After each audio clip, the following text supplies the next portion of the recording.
So, pinag-decide kami kung isa-cesarean na o hindi. So, agad-agad nag-decide kami cesarean. Ayan guys, andito ako kay Thunder. Nakauwi na kami. Bigla sumigaw ang mama. Ano ga yan? Oh my God!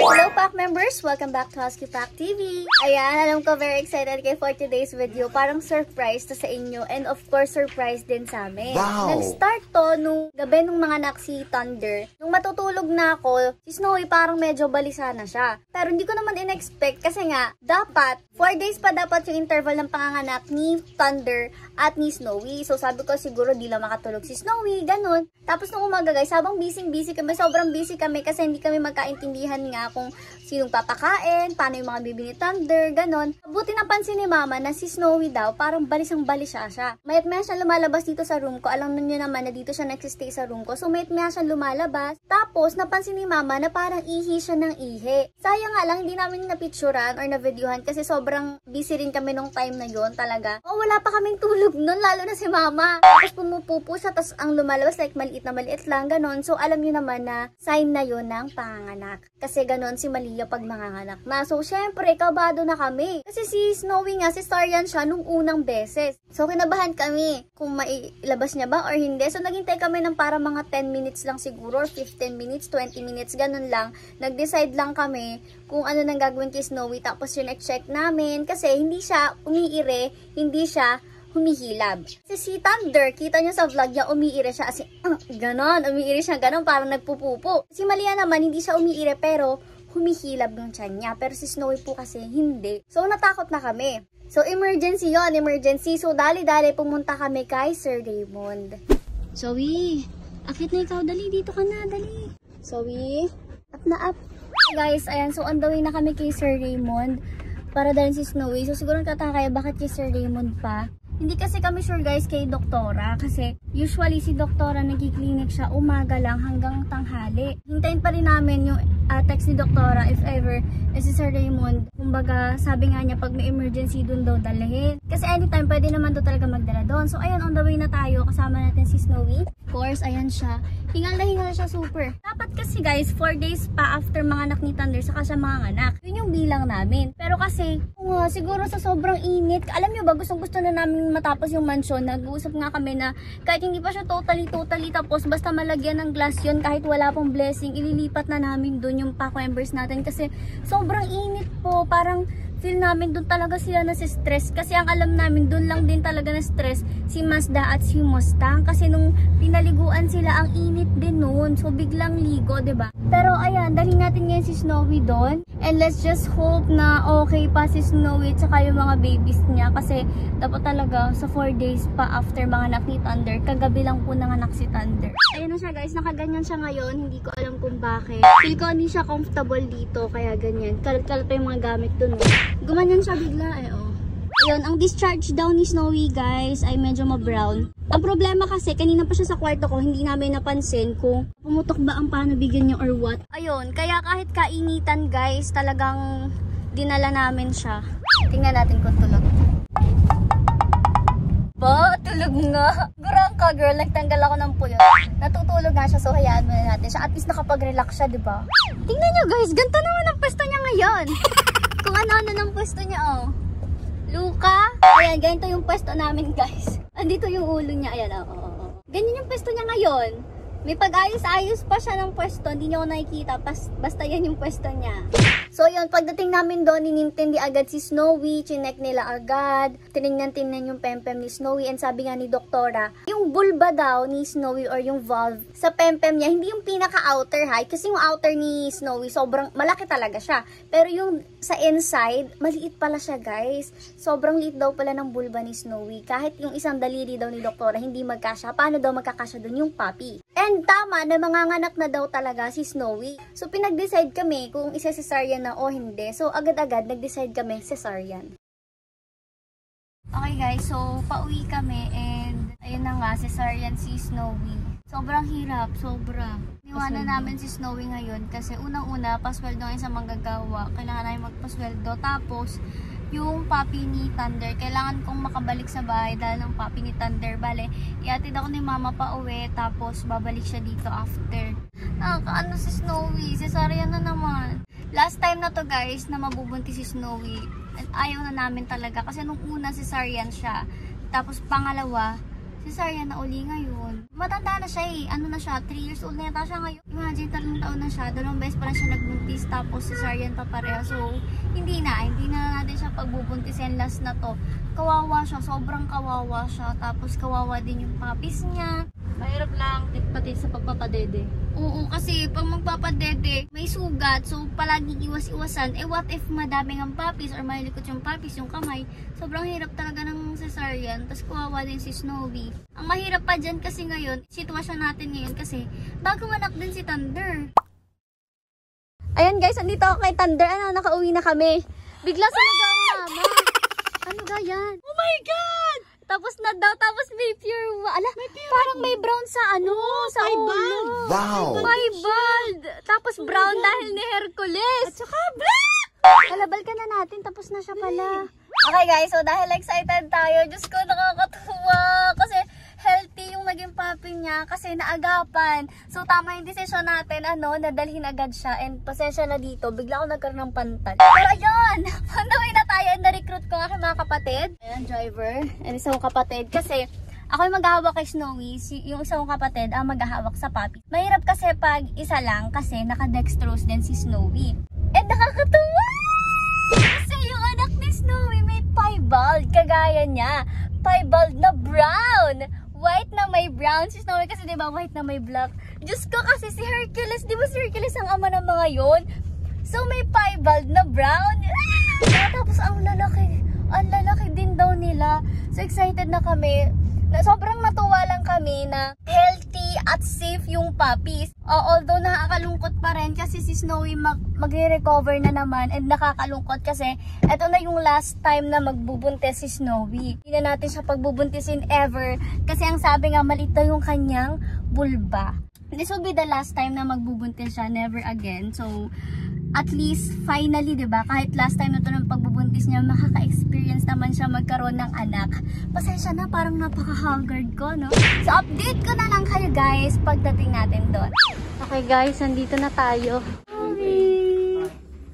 Snowy? Snowy! Hello, si ate?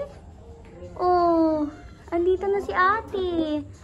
Andito na si ate. Opo. Halika na, hindi na tayo. Biniak na naman ang tiyan mo, ha? Biniak na naman. Iyak. Nairit eh. Ang lalaki.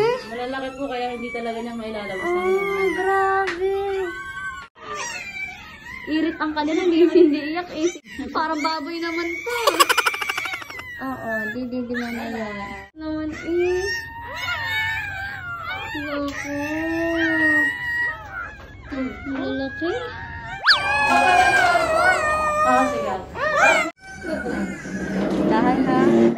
Oh my God guys. Ayan si Snowy. Groggy pa siya. As in super hindi niya pa kami pinapansin. And ito mga baby nag-iiyak sila. Hindi ko alam kung bakit. Pero ganito rin kasi si Mustang noon nung nilabas ni Mishko. Or baka gutom lang sila. Pero guys, sobrang lalaki ng baby. So mamaya na lang siguro pag uwi. Okay guys, so iyak nang iyak kasi tong si Puti. Kanina pa. So pinadede ko muna siya kahit nasa biyahe pa. Hawak-hawak ko lang siya. And grabe, gutom na gutom siya oh. Hindi pa kasi sila napapadede talaga ever since lumabas.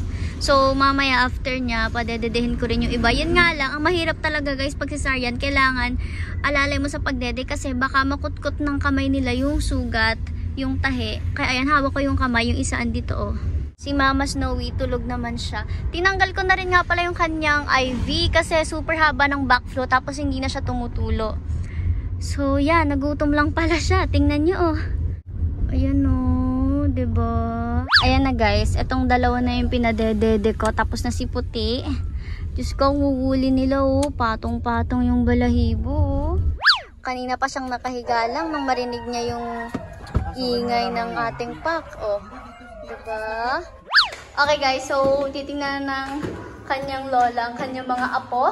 Mga anak ko yun. Nandito muna kasi sila sa taas kasi inaayos pa yung paglalagyan sa kwarto ko. So first time makikita. At bikita niya lang sa picture, tapos tuwan-tuwa na siya. Wait lang!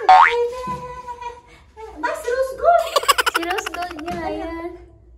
Kasi ang puti. Mga baby to! Nagyanan ko, my boy! Oh! Huwag na umiyak! Bitin daw ang daddy niya. Naku po! Ano ka pa yung daddy? Bitin daw ang daddy niya sa sasakyan. Kulang ang dede! Ayan na guys, so nilipat ko na siya dito sa room ko and magpapadede muna tayo. Ang mga baby, medyo madoy pa tong crate na to kasi nakatago siya, pero linisin ko siya tapos ililipat natin dyan. Andito pa rin sila. Mas gusto namin dito kasi mas safe from Snowy kasi medyo groggy pa siya. Hindi pa natin pwedeng isama agad. Yun naman kung gaano kaganda umanap si Snowy at si Hercules. So, ang ganda ng kanilang combination eh. At saka alam niyo ba kung saan galing itong itim? Saan? Dito sa tenga. Ito. Dito. Ari naman, Yung kay brown niya, Hercules. kay Hercules. Ito Kay Hercules talaga to. Hati sila. Alam niyo ba, ito guys, rose gold din. Hindi siya brown totally, rose gold din siya. Rose gold nga. Hanggang dito para si natin Alam mo, magkaiba. dito ay buo sa kabila. Yung kanyang... Hercules talaga. Mama. Oh, mama. Mama is sorry. Linis, mama. Linis yung puso niya, mama. Inaamoy. Hiya mo amoy. Yung puso daw. Linis yung puso. Linis At lalagyan natin mamaya ang puso ng ano. Betadine. Baby mo yan. Baby mo yan. Aba. Ayan na guys. So, ang kamay hawak ni mama. Kasi sa part na yun. Yan. Pag nakaakit na ganyan yung kamay niya, okay lang. Kasi andito yung tahi, oh. Dito naman, hindi masyadong abot. Huwag nyo na lang pansinin to guys. Medyo dumudugo pa kasi yung ano ni Snowy dito. Normal yun. Nagdi-discharge ng blood. Pero alam nyo ba guys, nakakatuwa kasi dumedede sila. Kasi alam nyo ba, yung anak ni Snowy noon, nung nasisaryan din siya, hindi namin mapadede. Pag ganito kasing dumedede sila, kahit kulang kasi yan guys ng 3 araw. Kulang sila ng 3 araw. Pero kahit gano'n, nakita mo dumedede sila ng ayos, ibig sabihin makakalaban sila guys. Malakas at lalakas sila dahil magaling silang dumede. Guys, so habang dumedede ang ating mga baby, may tulot-tulot ng dugo sa kanilang pusod. Kaya lalagyan ni mama ng betadine. And ito yung mga pinadalang gamot. So meron tayong propyrin para daw to sa inflammation. And ito naman, Cepavet. Inumin daw niya yata to twice a day. Tapos ito yung ginamit natin kay Mishka nung nasisaryan siya. Super galing nito guys. Kasi talagang mabilis talagang maghilom yung sugat. So may tira pa naman siya. Gamitin din natin kay Snowy. And guys, nawala kasi yung pangtakip do sa betadine. So ang ginawa ni mama, lalim naman. Hindi ko lang lalim. Mababaw pala naman ito. So Q-tip.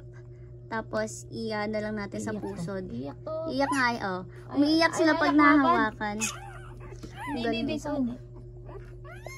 hindi naman ano.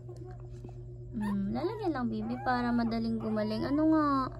Oh, yay. Nakatingin siya sa kanyang kamukha. Parang walang baby. Oh. Inimod niya. Ay, inimod na niya. So, ang ginawa ko is mag-a-alarm ako kasi yung dede nila is every 2 hours dede sila. So, mag-a-alarm na lang ako. Idlip ako after 2 hours gising kasi dede nila. So, ganun. Puyatan talaga. Kasi nga, 2 lang kami ni mama.